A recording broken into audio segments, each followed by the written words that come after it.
माननीय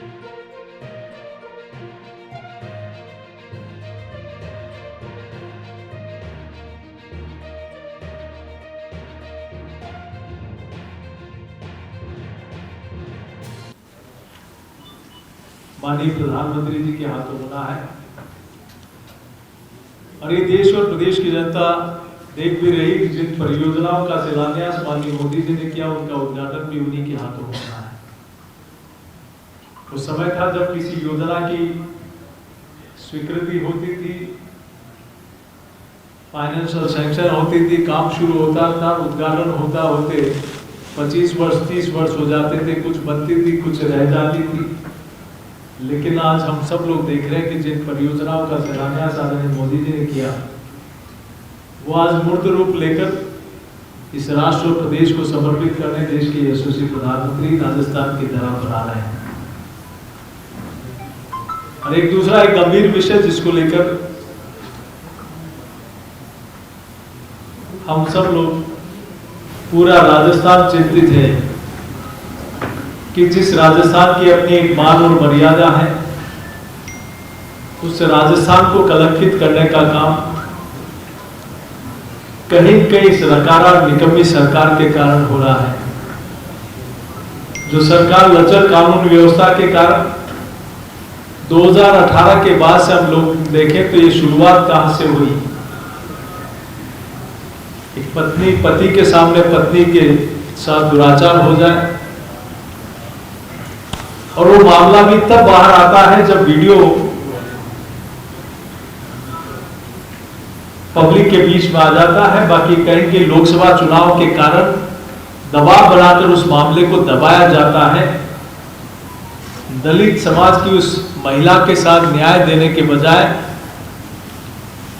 पीड़ित के साथ अत्याचार होता है, जबकि न्याय होना चाहिए। शुरुआत वहां से होती है और उसके बाद एक के बाद एक ऐसी घटनाएं जहां उन घटनाओं में पीड़ित के साथ न्याय देने की बजाय मामले को रफा दफा करने के लिए राजस्थान की सरकार कहीं कहीं पीड़ित और पीड़ित परिवार के ऊपर दबाव बनाती दिखाई देती है कि कैसे भी करके मामले को रफा दफा या निपटा दिया जाए। अगर जनता और भारतीय जनता पार्टी उन मामलों को जनता के बीच में और थानों पर प्रदर्शन और उनको न्याय के लिए लड़ाई नहीं लड़े तो अनेक ऐसे मामले हैं जो उनको शासन और प्रशासन के दबाव में उसको दबाव में दफा दफा करने का प्रयास किया गया। इसीलिए आज चाहे बच्ची के साथ स्कूल में दुष्कर्म हो जाता है, सड़क पर चलने वाली महिला के साथ हो जाता है। कोविड में देखा है कि अब कोविड में महिला के साथ जो भीख मांगने वाली महिला है उसको भी दरिंदों ने नहीं छोड़ा। आईसीयू में दुष्कर्म हो जाता है, एम्बुलेंस में दुष्कर्म हो जाता है और कोई महिला अपने साथ हुए दुष्कर्म के लिए किसी एसीपी के साथ जाती है, न्याय के लिए जाती है तो वो भी रिश्वत में अश्वत मांग लेता है। तो इससे स्पष्ट लगता है कि कहीं न कहीं सरकार इन मामलों को और जवाहरगढ़ की घटना ने सबको हिला दिया जब एक महिला का जला हुआ शरीर देखते ही रूह कांप जाती है। इसलिए सरकार को समय समय पर इनके लोगों ने भी आगाह किया। एक महिला विधायक इन्हीं की पार्टी के कहती है कि मैं अपने आप को सुरक्षित नहीं मांगती हूँ, जिस सरकार में उनकी पार्टी के लोग भी अपने आप को असुरक्षित महसूस करते हैं। और एक मंत्री ने तो इनको आईना दिखाया तो उनको रातों रात हटा दिया। और मैं सोचता हूँ उन्होंने कहा कि मुख्यमंत्री जी और इनके अनेक मंत्री दुष्कर्मी है, अगर नहीं है तो अपना नाक तो करा। एक भी माइका लाल आज दिन तक आगे नहीं आया तो ये मौन स्वीकृति किसको दर्शाती है। मैं ज्यादा कुछ नहीं कहते हुए अनेक ऐसी घटना है जिनका जिक्र माननीय राठौड़ साहब आपके बीच में करेंगे। इस प्रदेश की नकारा सरकार के कारण कहीं कहीं जहां नारी शक्ति के लिए उनके गौरवशाली इतिहास के लिए राजस्थान जाना जाता है, आज उस राजस्थान को कलंकित करने का और आप ही के माध्यम से पूरे देश में हमारा गौरवशाली इतिहास कहीं कहीं पूरे देश भर में कि बच्चों को बेचा जाता है। आज क्या कारण है, इसके पीछे क्या कमजोरी है और इस कमजोरी का कारण कौन है? कौन यहाँ का गृह मंत्री है जो इस व्यवस्था को नारी शक्ति की सुरक्षा नहीं कर पा रहा है? इन सारे विषय को लेकर माननीय राजेंद्र सिंह जी पूरा विषय आपके बीच में रखेंगे। आप सब लोग आए इसके लिए बहुत धन्यवाद। अब मैं सीधे ही हमारे नेता प्रतिपक्ष माननीय राठौड़ साहब से आगे।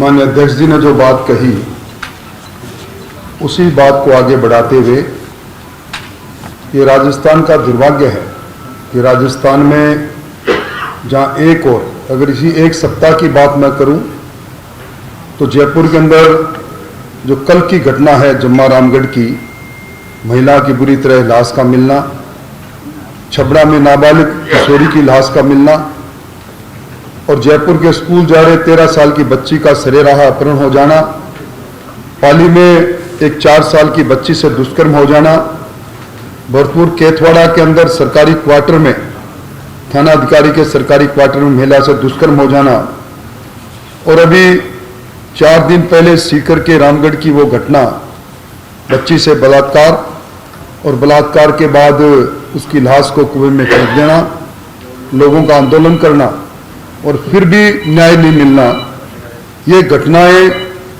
हम आए दिन देख रहे हैं। आज ऑपरेशन बेटी बाजार का एक स्टिंग ऑपरेशन चल रहा है। राजस्थान शर्मसार है जो टोंक में, सवाई माधोपुर में, बूंदी और भीलवाड़ा के अंदर हमारी बच्चियों को, हमारी बहनों को वस्तुओं की तरह बेचा जा रहा है। इसी सरकार ने जब भीलवाड़ा के अंदर पहले घटना हुई थी स्टाम्प पर महिलाओं को बेचने की, जब ऑपरेशन गुड़िया चलाने का काम किया था, उस समय इन्होंने दावा किया कि हमने 24 महिलाओं को बरामद किया जिनका विक्रय हो रहा था। ये ऑपरेशन गुड़िया भी फेल हो गया।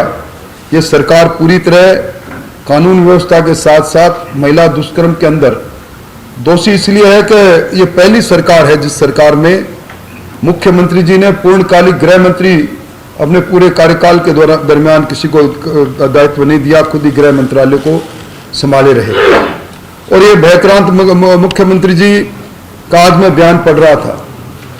उन्होंने एक बयान में कहा कि उपराष्ट्रपति के बार बार आने पर टिप्पणी करते हुए कहा कि अब तो उपराष्ट्रपति, राष्ट्रपति आना बाकी है। ये हमारे संवैधानिक प्रमुख है। संवैधानिक प्रमुख पर इस प्रकार की टिप्पणी, मैं मुख्यमंत्री जी से कहना चाहूंगा कि क्या कोई ऐसा वीजा सिस्टम लागू कर रहे हैं कि राष्ट्रपति, उपराष्ट्रपति, प्रधानमंत्री जी को आने के लिए सरकार से वीजा लेना पड़े? एक कृषक परिवार का एक व्यक्ति, एक किसान परिवार का बेटा अगर उपराष्ट्रपति के पद पर जाता है तो राजस्थान का मान बढ़ता है।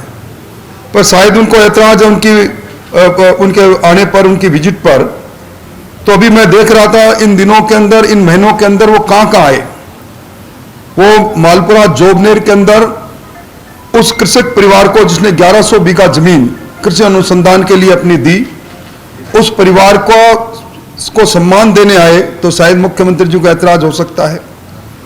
उपराष्ट्रपति जी तेजा जी के निर्माण स्थल पर करनाल पर आए तो मुख्यमंत्री जी को ऐतराज हो सकता है। बताएं किस बात पर ऐतराज है?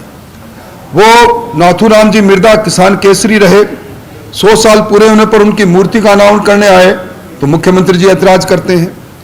बीकानेर के अंदर 3 दिन पहले हमारी राजस्थान की मूंगफली का अलग से ब्रांड बने, उस पूरे कार्यक्रम के अनुसंधान केंद्र के उद्घाटन पर आए तो मुख्यमंत्री जी ऐतराज करते हैं। मिलेट अनुसंधान केंद्र के लिए देश का दूसरा अनुसंधान केंद्र बाड़मेर में बने, पर उपराष्ट्रपति जी आते हैं तो मुख्यमंत्री जी ऐतराज करते हैं।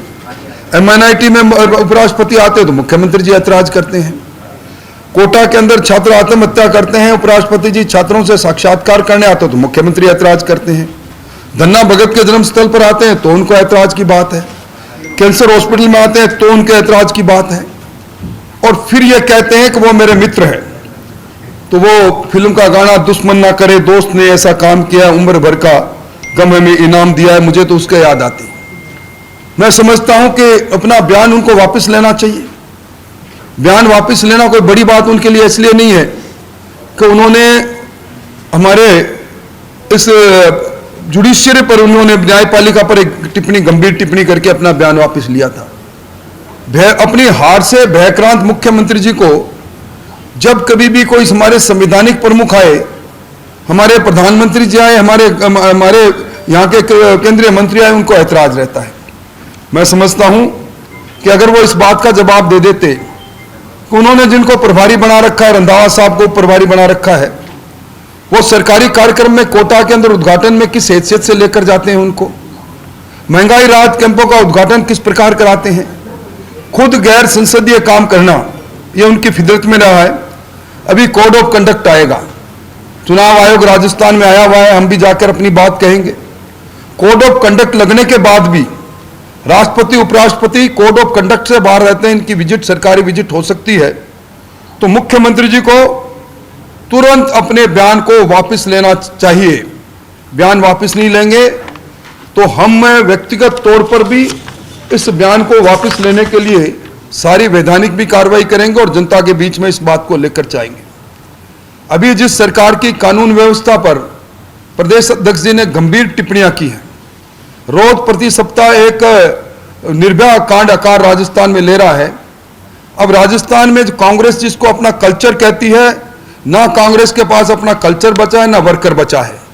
कांग्रेस एक विज्ञापन एजेंसी के माध्यम से उस विज्ञापन एजेंसी जिस एजेंसी को 2000 करोड़ रुपए खर्च करके प्रतिदिन विज्ञापन जारी कर रहे हैं, उस विज्ञापन एजेंसी के माध्यम से चुनावी मैदान में है और इस बंदरबाट इस प्रकार की कर रही है, बिना वित्तीय प्रावधान के नित्य नई घोषणा हो रही है। राजस्थान हाई फिजिकल स्ट्रेस में आ गया, जीडीपी का 46% हमने कर्जा ले लिया। राजस्थान की इकोनॉमी सरकार जाते जाते पाकिस्तान और श्रीलंका जैसी बनाकर जाने के लिए कटिबद्ध है। राजस्थान में किसान कर्मचारियों को जो इन्होंने कहा था हम जीपीएफ की सुविधा देंगे, पीएफआरडीए में जो पैसा 42,000 करोड़ का रुपया जमा है वो एक एक्ट के तहत जमा है। ओल्ड पेंशन स्कीम चालू करने पर इन्होंने जो वादा किया था वो वादा ये पूरा नहीं कर पा रहे। आज हालत ये बन गई कि वो 42,000 करोड़ रुपया जिसमें आधा पैसा कर्मचारियों का है वो जीपीएफ में जमा होना चाहिए था, वो जमा नहीं हुआ। जीपीएफ की सुविधा कर्मचारियों को नहीं मिल रही। और अब तो जो बोर्ड बने हुए हैं, अभी इन्होंने 1,000 करोड़ रुपए रिको से ले लिए। आरटीडीसी से 1,500 करोड़ रुपए आरटीडीसी के सारे यूनिट्स को मॉर्गेज करके उससे लोन ले लिया। हाउसिंग बोर्ड में 1,000 करोड़ रुपए ले लिए और हम आर्थिक आपातकाल की तरफ इस सरकार बढ़ चुकी है। ये सब कर्मचारी अब आंदोलन कर रहे हैं। इन्हीं के बीच के अंदर जिस प्रकार की लचर कानून व्यवस्था है, एडीजी क्राइम कहते हैं कि हमने पहले ऑपरेशन गुड़िया चलाया था, अब ये बड़ा राजस्थान में ये हो रहा है, स्वीकार नहीं कर रहे हैं। राजस्थान में बहन बेटियों को बेचा जाना, मंडी लगना, ये राजस्थान के माथे पर कलंक है। हम इसकी निंदा करते हैं और भारतीय जनता पार्टी इन सारे मुद्दों को लेकर आने वाले समय के अंदर जनता की अदालत में जाएगी और निश्चित तौर पर आज मुख्य तौर पर इन्हीं दो बातों पर, एक तो जिस प्रकार संवैधानिक प्रमुखों पर ये टीका टिप्पणी कर रहे हैं उस पर, और ये जो कानून व्यवस्था उस पर, और राजस्थान की इकोनॉमी को जिस तरह बद से बदतर करते जा रहे हैं। बिना बजटीय प्रावधान टेलीफोन बांटने की घोषणा की 1,35,00,000, फिर 40 लाख पर आए और अब 18 लाख पर आए। अन्नपूर्णा किट से लेकर अब ये सिर्फ इन्होंने अगर बजटीय प्रावधान देखोगे तो ये योजना एक साल के अंदर 4-4, 5-5 हजार करोड़ की योजना में इन्होंने 200-300 करोड़ का प्रावधान किया, वो पैसा भी नहीं हुआ। तो इन्होंने अलग अलग आरटीडीसी, हाउसिंग बोर्ड और रिको से लेकर उसका काम करना चालू किया, क्योंकि बजटीय प्रावधान ही नहीं है। योजना यकायक अपने आप ही बंद हो जाएगी और जब आचार संहिता आ जाएगी उसके बाद ये कह देंगे कि आचार संहिता आ गई इसलिए इस योजना को हम आगे नहीं बढ़ा रहे। ये सपने बेचने का काम है और सपने बेचने वाली सरकार को राजस्थान के लोग बर्दाश्त नहीं करेंगे। मुख्यमंत्री जी कहते हैं कुर्सी नहीं छोड़ती, जनता इनकी कुर्सी के पाए तोड़ने के लिए बेचैन है। बहुत बहुत धन्यवाद।